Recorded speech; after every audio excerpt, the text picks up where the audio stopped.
Alright, third episode for this session. So, where we left off, we found a spy within Roswell Manor. Now we are going to the capital. Though I do wonder if they are going to straight line me. Oh? Guess not. So, village? I'm not, it's not like I'm not worried about the village or anything, but I need to head to the royal capital for now.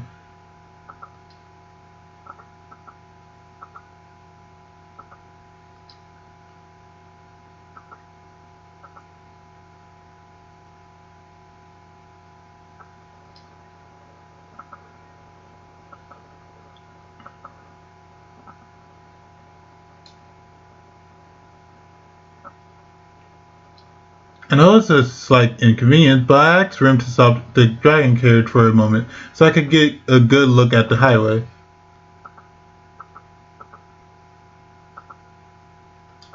I look around with that thought in mind, but I don't see any dust clouds anywhere. I don't hear anything out of place either.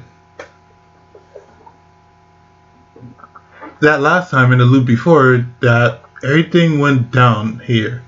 In that incident where we fought the dust bandits.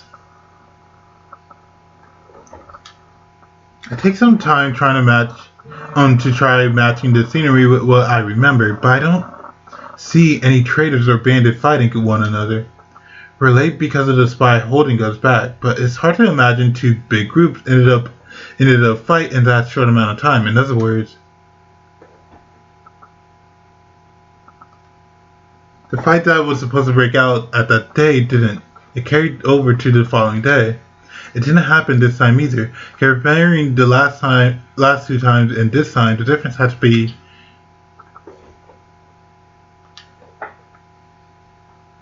Oh, what the frick? I got a lot more. Triggering the bandit event, the Dust Bandit may be after Amelia. How are they connected to the witch cult? A spy was discovered watching the manor, but he ended up escaping. It's unclear who's behind all this. Suspicious bush. When asked where someone could hide in the garden, Rem said that the bush would be suspicious. Despite her complaint, Bearco decided to help after all. She may not look it, but Beatrice has lived the longest here of everyone in the manor. You can trust her. Trust her eyes. It sounds absurd, but saying it out loud makes me believe that may be the reason. Last time it happened on the third day. The time before that happened on the second day. Amelia was with us both times. This time it's not happening because Amelia isn't here. If the Dutch bandit movements are planned out, then their true target must be Amelia, but that's...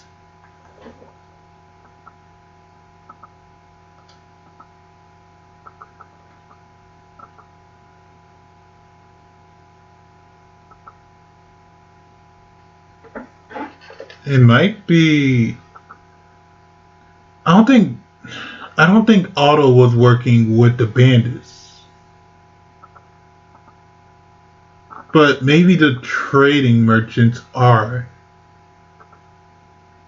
Yeah, it could be possible that the spy paid the merchants to go to a certain location, and plus we don't see the traders right now.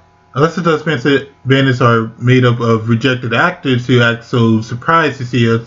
Us running on their parade was a total accident. In that case, it's more like...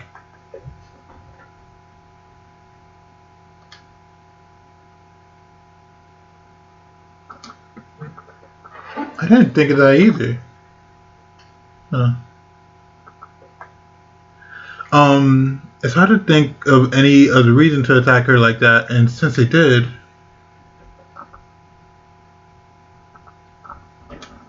I don't really have much time left. I have to recruit as many allies as I can for Amelia while in the royal capital. With that in mind, it sucks that I won't be able to meet those two again. They only just became my friends too. I would be thrilled if they joined us as allies.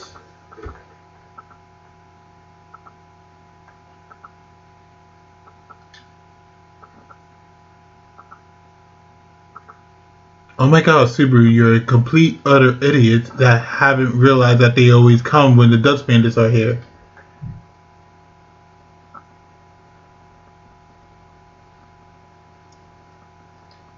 Subaru, figure it out! Wait, you waited a bit longer, but Solomon and Pokem never passed by. Okay. Okay. Reason absence. Good. We figured that out. We had that. Alright, merchant's camp. I want to see the trader leader, but we should go to the royal capital first. We'd be making a big detour. We should go straight to the royal capital instead.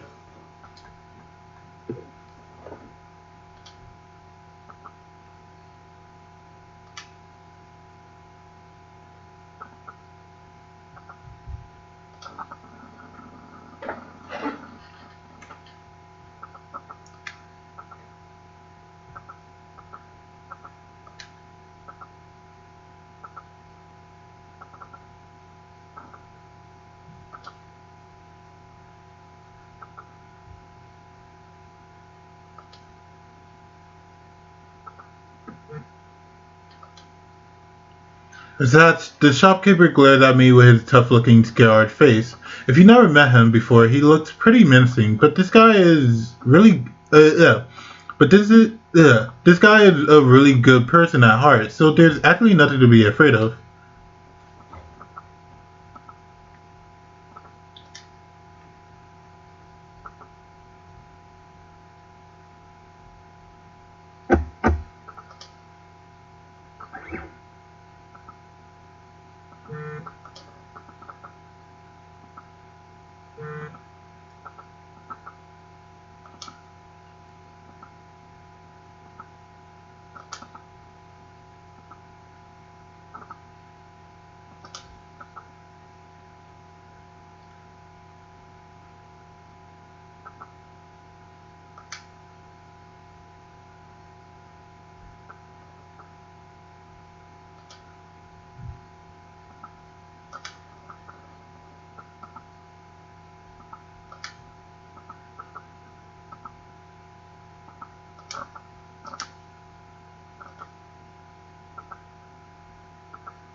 It must get annoying just having to tell him do like certain things over and over again.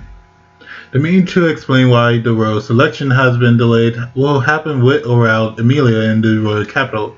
Felt and Melty will make their debut as candidate. There's a good chance Felt will drop out if one Old Man Rom don't barge in and get captured. That'd be exactly what the imposter wants. I can't let that happen to no matter what. The royal selection can't start just because of any 5 people who gather in the castle. They have to have the proper rights and the goals to complete with one another.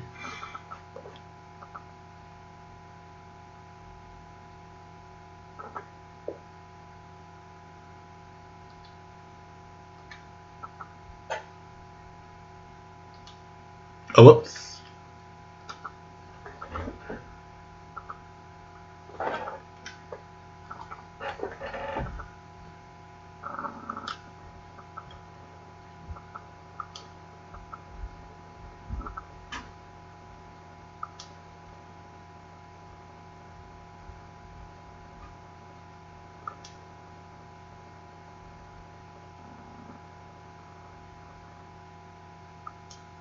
In fact, no one knows what might happen now. The attack on the royal capital shifted from when I thought it was originally going to occur.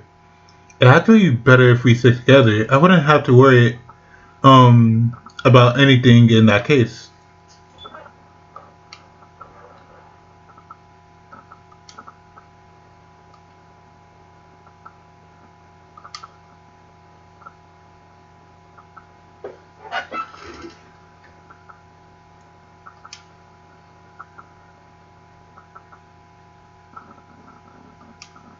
I stuck out my chin while I looked the church over, with Rem also looking at the building. That encounter happened after she heard the news about us defeating the Dust Bandits. She was among the group of people welcoming us into the capital. She blended in with the crowd considering how she looked so plain. But this time around we didn't defeat the Dust Bandits. So naturally we weren't given a big welcome and didn't get a chance to meet Melty.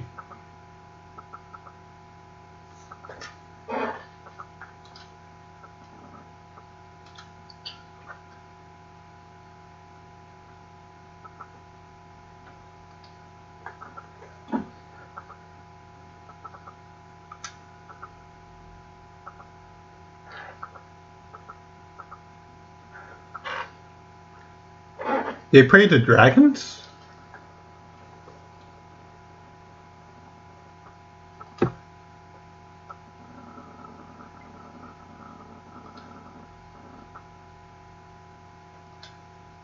I say that's pretty natural. Basically, the dragon is like a god in this world, but has been proven. Unlike the gods who don't meddle in the affair of the world even when their followers pray, the dragon apparently does offer it helps.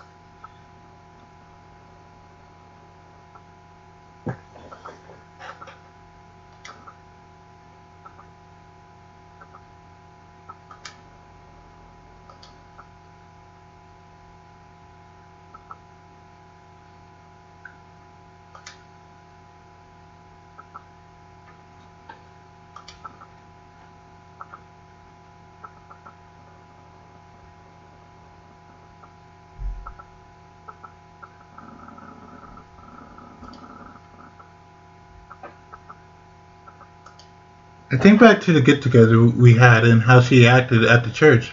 She was always surrounded by people, so I never thought she had trouble getting along with everyone. In any case,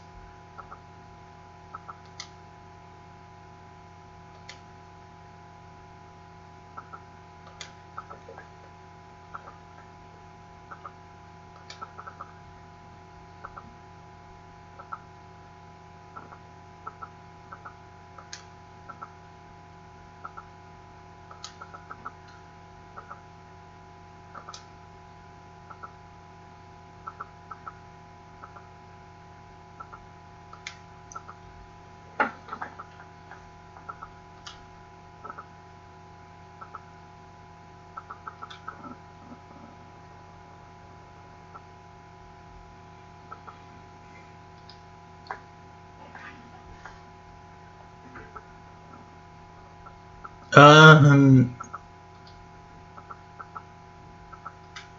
Tegan puts a hand into his forehead while Melty quickly covers her mouth, but it's too late. Melty totally let her tongue slip, exposing who she truly is. Then again, only Rem and I are here to hear it.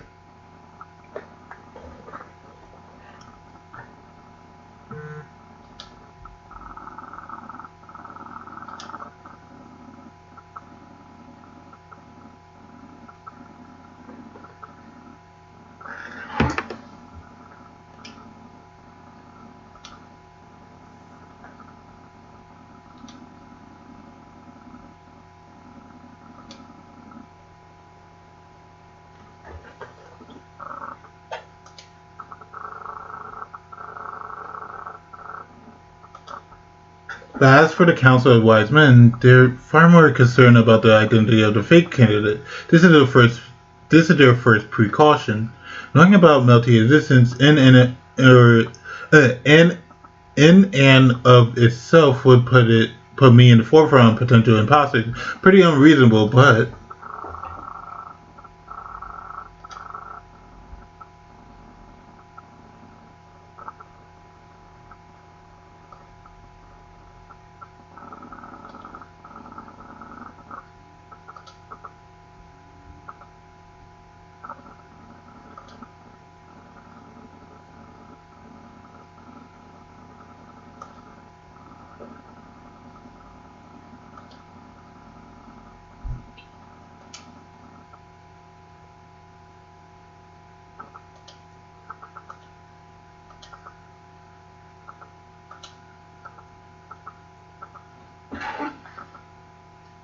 Melty Presties.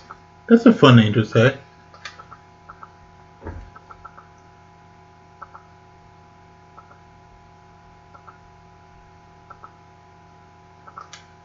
Tyga blurts this out after we move to the dining area.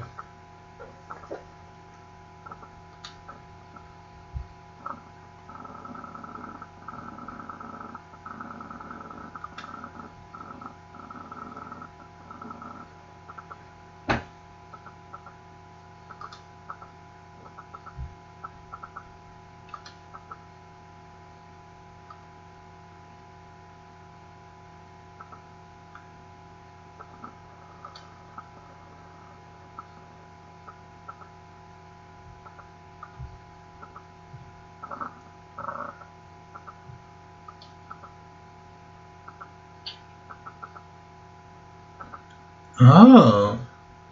Wait, hold up. Going back to what Tika said. I see, of course, I appreciate if males share this sentiment,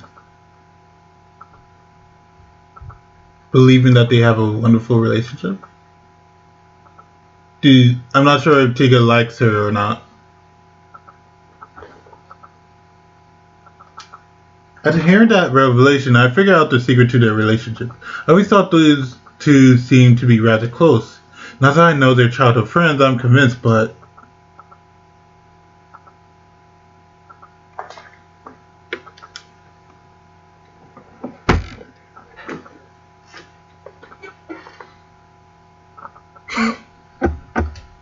Melty's reaction to Tika's strife is concerning. Now I just feel sorry for him.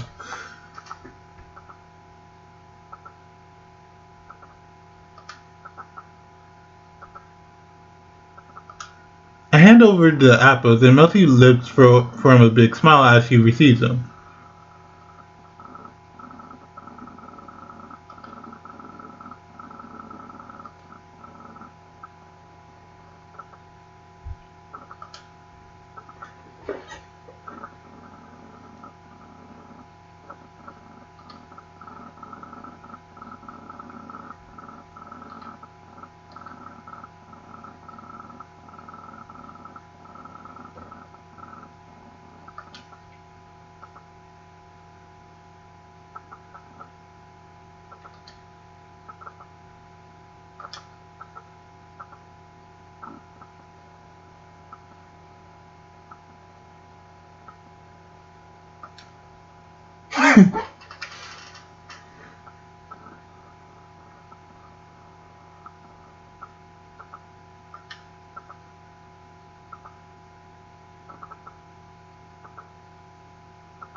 As he said, Tika glared right at me. I sat up straight at his intense stare.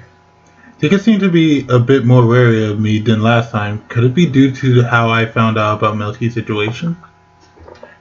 I'm not, the one at fault here, so I don't know how to respond to that.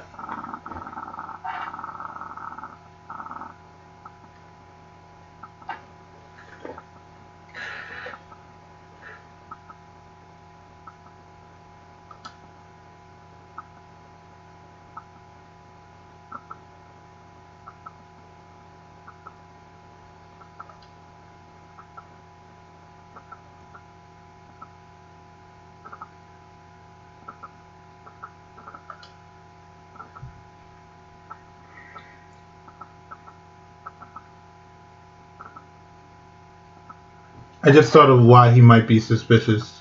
The whole point of making allies, he only started doing that after the reveal. So there's no point in doing it right now.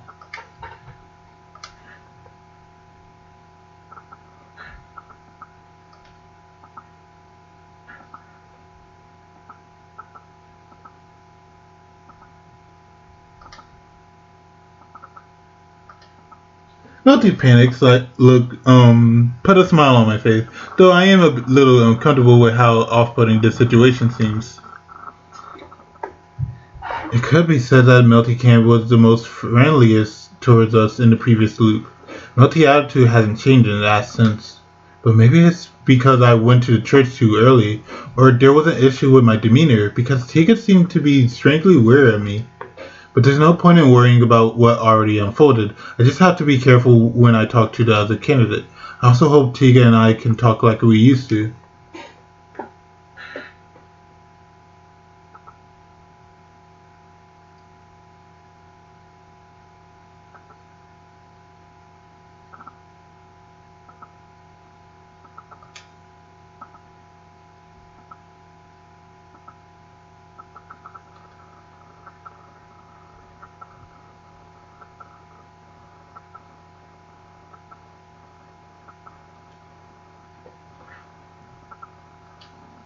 We just arrived at the mansion and Rem is already bowing her head in apology to Cruce and Ferris.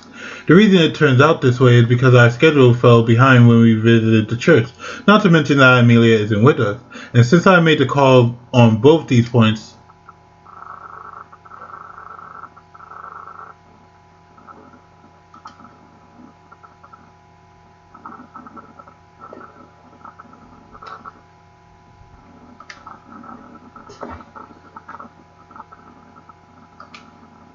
the letter she mentioned is the one Roswell sent to the Cruce prior to us meeting now. The content of the letter mentions a request to have Mikey treated as well as to look after Amelia.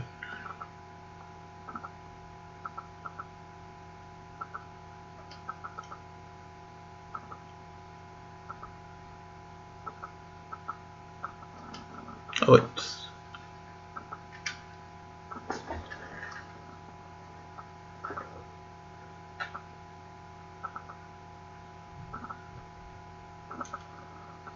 As she says so, Cruciate turns to look at me. Based on my past experience with her, I sense that she wants to bring up something that would be difficult to discuss with me here.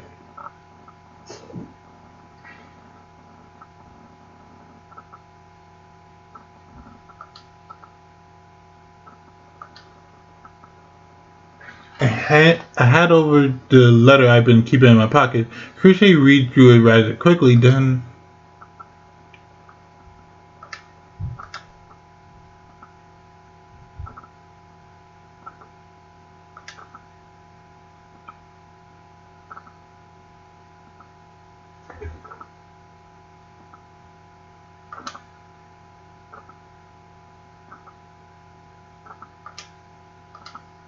Crochet overpowering aura as she asks the question makes me feel like it's burning me alive. All this pressure is making it hard for me to breathe. I try to sink my body down, but Crochet's intensity is unwavering. My lungs feel like they have collapsed. I'm at a loss for words as my voice catches in my throat. Yet despite this suffocating atmosphere, a fire of my own wells up inside me. This is pressure, the fear, the despair I felt in that moment. Nothing can overwrite that. A nightmare that washes over everything in white and puts the world in an icy slumber to overcome that.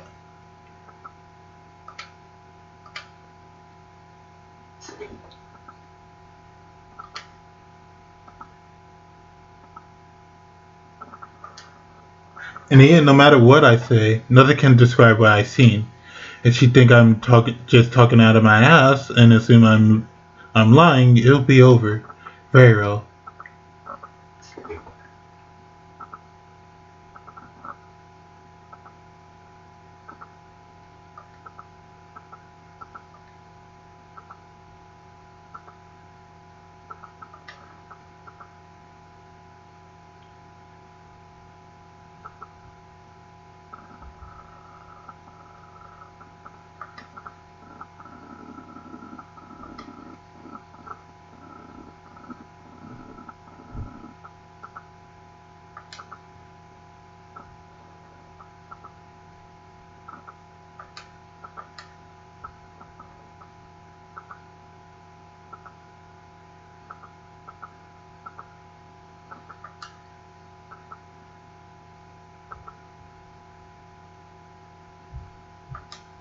Time completely froze for me until Fair spoke.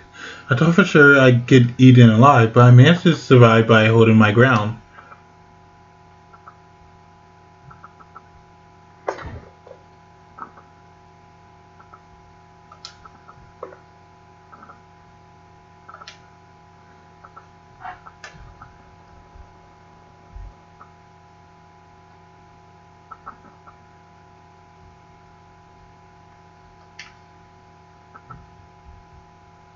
Oh, right.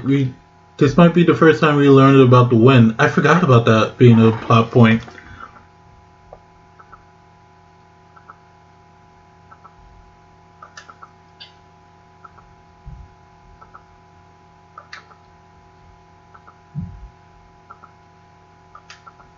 Fair's sarcastic remarks remind me to pull out a bag, which I showed the two of them. They should already know what's inside. Why couldn't you have worded that better? I handed over the apples as proof of our friendship.